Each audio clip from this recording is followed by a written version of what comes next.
Starting in the clubs of New York City in early 1973, Kiss quickly became one of the top acts around thanks to their unique look and bombastic live show, a fantastic live album, 1975's Alive, that sold exceptionally well, and a breakthrough hit in Beth.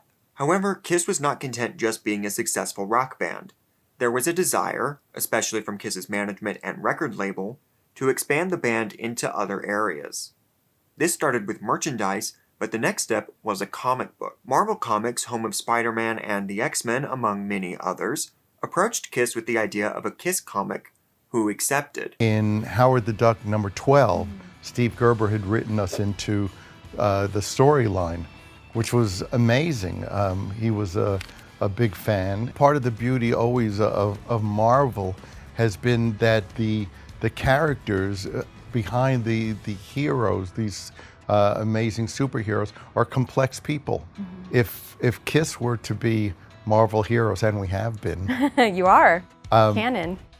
Truly, Marvel is where we belong. However, it would not be a usual comic. Marvel was experimenting with some different formats, and in this case, we're starting a new series called the Marvel Comics Super Special. The series was printed in a larger magazine format and featured articles and photos, as well as the comic book story. Kiss would be the premiere feature of this new series. Marvel Super Special would last about 40 issues, most of which were film adaptations. Marvel Comics Super Special number 1, published in June 1977, was written by Steve Gerber and Alan Weiss, with pencils by Weiss, John Buscema, Rich Buckler, and Sal Buscema, inks by Alan Milgrom, and colors by Marie Severin.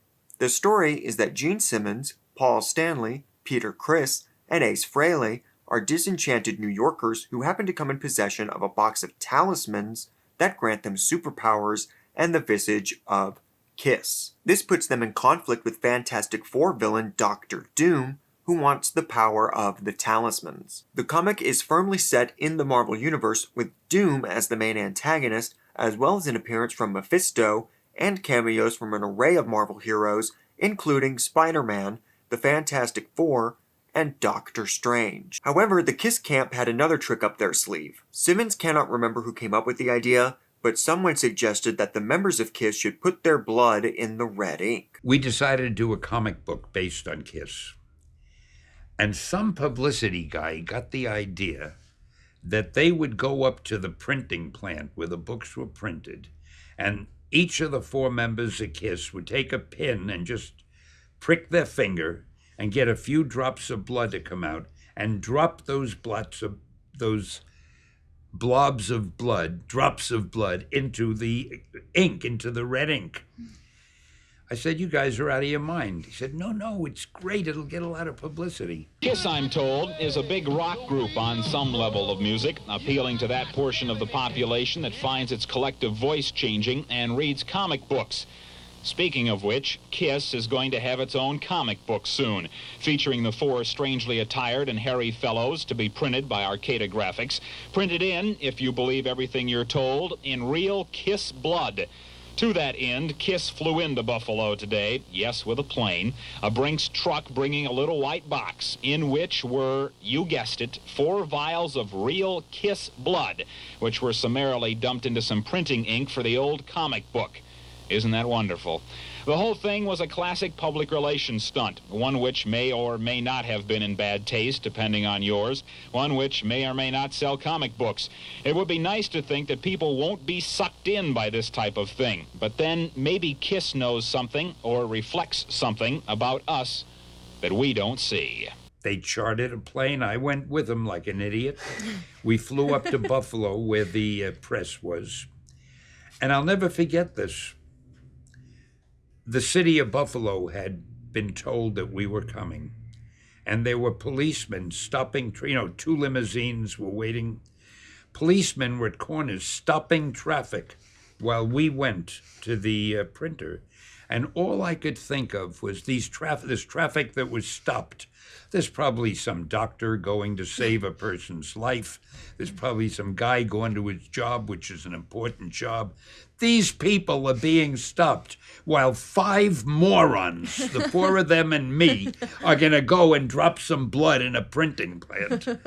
The comic was a success in promotion if nothing else. Simmons claims it was the highest-selling Marvel comic until Todd McFarlane's Spider-Man #1 in 1990. Marvel Comics Super Special #2 was a Conan the Barbarian story, with #3 being an adaptation of Close Encounters of the Third Kind, and #4 being a Beatles comic. However, with the 5th issue, the series changed its name to Marvel Super Special and was Kiss's second comic. Published in August 1978, Marvel Super Special #5 was written by Ralph Macchio, with pencils by John Romita Jr., inks by Tom Zuniga, and colors by Glennis Ween. Romita Jr. is of course a titan in the industry, and the art in this issue is spectacular. In this issue, Kiss faces off a new villain, Dark Lord, as he travels across the history of rock and roll to charge his powers. Notably, this comic changes some things to be more in line with the then upcoming movie Kiss Meets the Phantom of the Park. Mainly the talismans, which were more like dolls in the first issue, but matched the movie in this issue. That was the end of Kiss's superhero adventures for a time. The band hit a low point in popularity in the early 80s and made drastic changes to survive,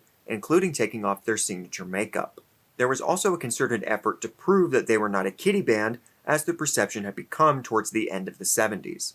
Comic books likely no longer felt appropriate. In 1996, Kiss's original lineup reunited, makeup and everything, and the resulting tour was massively successful. Simmons had already been working on a new Marvel collaboration for a couple years at this point. The strength of Kiss at that point was probably a selling point for Marvel, as they were at an all-time low.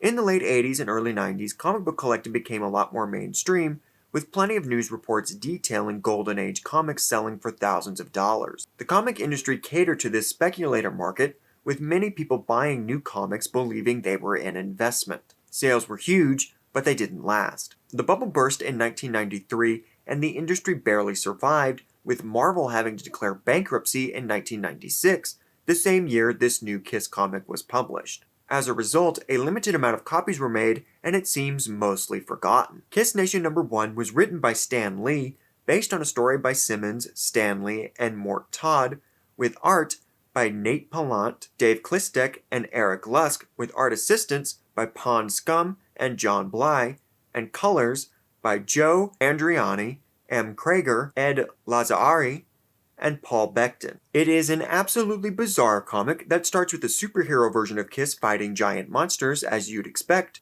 and then it becomes this meta thing, with the real version of Kiss chatting it up with Stan Lee about the comic they're making. Also, because this was in development and probably being made prior to the reunion tour, the real-world version of Kiss is the lineup from right before the reunion, with Bruce Kulick and Eric Singer. Superhero Kiss ends up teaming up with Wolverine and Psylocke of the X-Men and Doctor Strange, but then also teams up with their real-world selves, cause sure. You can also tell Simmons had a hand in writing this, considering he gets to make out with Psylocke, and spends much of the issue being a weird creep to her. And that concludes Kiss's Wild trilogy of Marvel comics.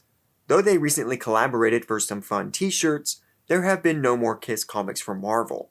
These 3 stories were collected in the omnibus Kiss Compendium, which is how I read them. Kiss's history with Marvel is brief, but certainly memorable. As a band, they obviously slot so well into that superhero mold. They look like superheroes. Simmons' demon persona is even partially based on the Marvel hero Black Bolt, who could level a mountain with one whisper from his mouth. What mouth?